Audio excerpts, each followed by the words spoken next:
반갑습니다. 예수는 빛교회입니다. 오늘은 오직 여호와만 이란 제목으로 시편 37편 27절에서 40절까지의 말씀으로 함께 은혜 나누도록 하겠습니다. 먼저 오늘 본문 말씀 함께 보겠습니다. 악에서 떠나 선을 행하라. 그리하면 영원히 살리니 여호와께서 정의를 사랑하시고 그의 성도를 버리지 아니하심이로다. 그들은 영원히 보호를 받으나 악인의 자손은 끊어지리로다. 의인이 땅을 차지하며 거기서 영원히 살리로다. 의인의 입은 지혜로우며 그의 혀는 정의를 말하며 그의 마음에는 하나님의 법이 있으니 그의 걸음은 실족함이 없으리로다. 악인이 의인을 엿보아 살해할 기회를 찾으나 여호와는 그를 악인의 손에 버려두지 아니하시고 재판 때에도 정죄하지 아니하시리로다. 여호와를 바라고 그의 도를 지키라. 그리하면 내가 땅을 차지하게 하실 것이라. 악인이 끊어질 때에 내가 똑똑히 보리로다. 내가 악인의 큰 세력을 본즉 그 본래의 땅에 서 있는 나무 잎이 무성함과 같으나 내가 지나갈 때 그는 없어졌나니 내가 찾아도 발견하지 못하였도다. 온전한 사람을 살피고 정직한 자를 볼지어다. 모든 화평한 자의 미래는 평안이로다. 범죄자들은 함께 멸망하리니 악인의 미래는 끊어질 것이나 의인들의 구원은 여호와로부터 오나니 그는 환난 때에 그들의 요새이시로다. 여호와께서 그를 도와 건지시되 악인들에게서 건져 구원하심은 그를 의지한 까닭이로다. 아멘.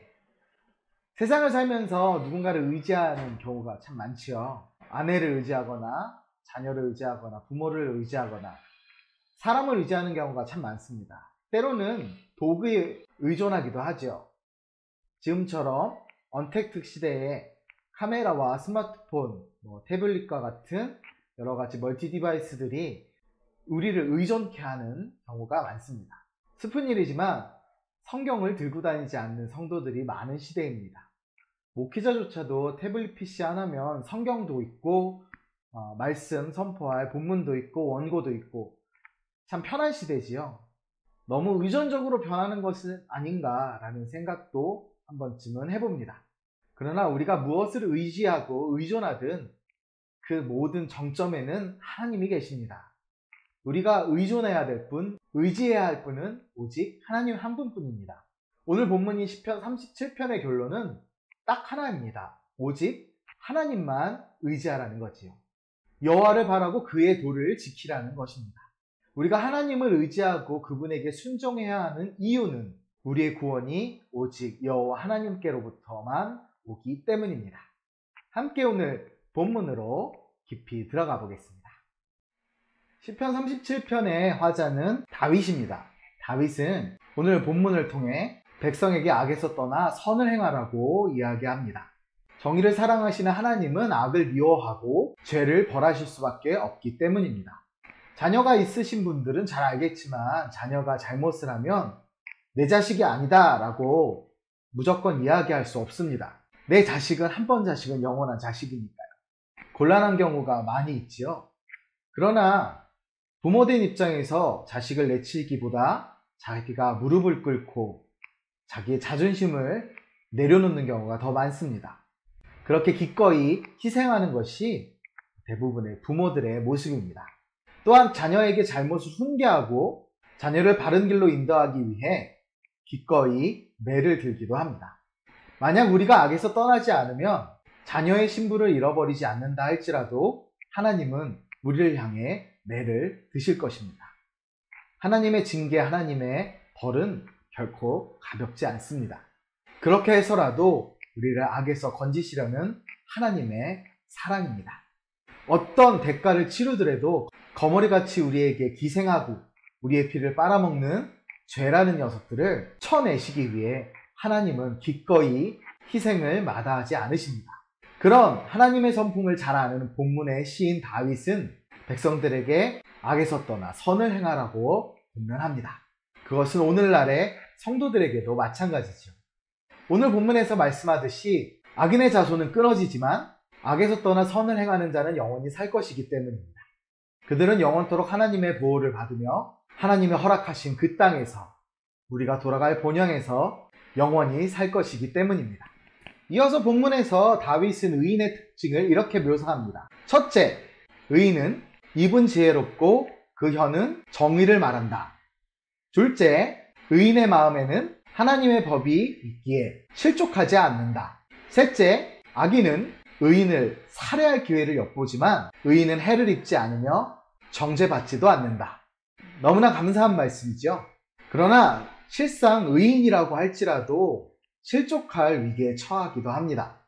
또 자신을 해하려는 악한 원수의 공격에 직면하기도 하지만 하나님께서 의인을 지켜주신다는 겁니다.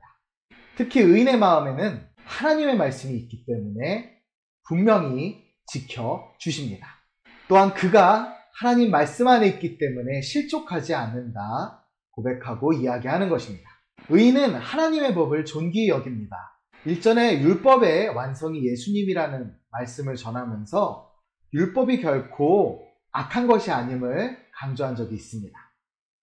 율법만 고집하고 하나님을 무시하거나 예수님의 구원을 무시하는 것은 잘못된 행위지만 율법을 선한 도구로 사용하여서 바른 길로 가는 것은 굉장히 중요합니다. 또한 율법을 넘어서 하나님의 법을 따라 살아가는 사람은 결코 쓰러지거나 넘어지거나 낭망하지 않습니다. 바로 그가 의인이기 때문이지요. 로마서에서 말씀하시듯이 우리가 스스로 의인된 것이 아니라 하나님의 말씀을 믿는 우리를 의롭다 칭하시기에 우리는 그 말씀을 믿고 나아가는 것입니다. 곧 하나님의 말씀을 마음에 새기고 그 말씀대로 살아가는 사람이 의인이요 그리스도인입니다. 이어서 본문 34절에 다윗은 하나님을 바라고 말씀에 순종하라고 외칩니다. 이 명령에 비추어 볼 때 이어지는 말씀은 여호와를 바라는 자와 바라지 않는 자, 그리고 여호와의 도를 지키는 자와 지키지 않는 자의 대조되는 모습으로 나타납니다. 한 사람은 땅을 차지하지만 다른 한 사람은 차지하지 못하고, 한 사람은 미래에 평안을 얻지만 다른 한 사람은 그 미래가 멸망이라고 합니다. 악인의 세력은 한때 무성한 나뭇잎과 같지만 어느 날 사라져 버리고 맙니다. 오늘 본문을 이해하기 위해 시편 1편을 함께 보겠습니다. 복 있는 사람은 악인의 꾀를 따르지 아니하며 죄인들의 길에 서지 아니하며 오만한 자들의 자리에 앉지 아니하고 오직 여호와의 율법을 즐거워하여 그의 율법을 주야로 묵상하는도다. 그는 시냇가에 심은 나무가 철을 따라 열매를 맺으며 그 잎사귀가 마르지 아니함과 같으니 그가 하는 모든 일이 다 형통하리로다. 악인들은 그렇지 아니하며 오직 바람에 나는 겨와 같도다. 그러므로 악인들은 심판을 견디지 못하며 죄인들이 의인들의 모임에 들지 못하리로다.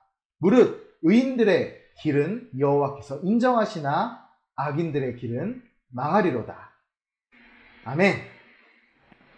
시편 1편에서 나타나는 의인과 악인의 대조를 분명히 느끼실 수 있나요? 3절과 4절, 5절, 6절에서 보면 의인과 악인의 그 끝이 어떤지를 잘 알 수 있습니다. 무엇이 이런 엄청난 차이를 만드는 것일까요? 다윗은 우리에게 질문을 던집니다.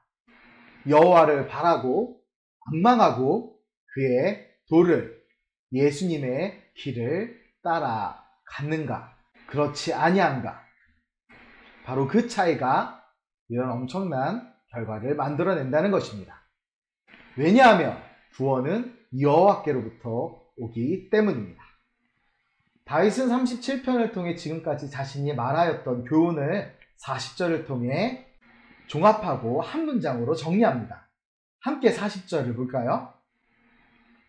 여호와께서 그들을 도와 건지시되 악인들에게서 건져 구원하심은 그를 의지한 까닭이로다.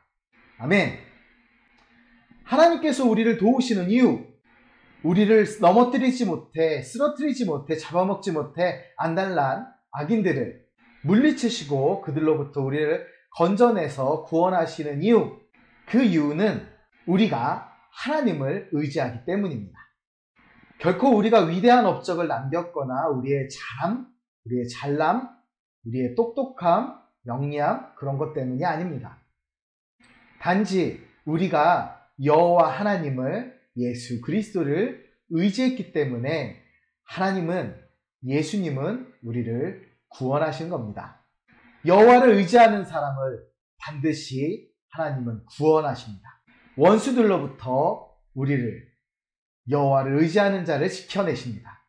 우리의 삶을 돌아보기 원합니다. 우리는 여호와를 의지하고 있습니까?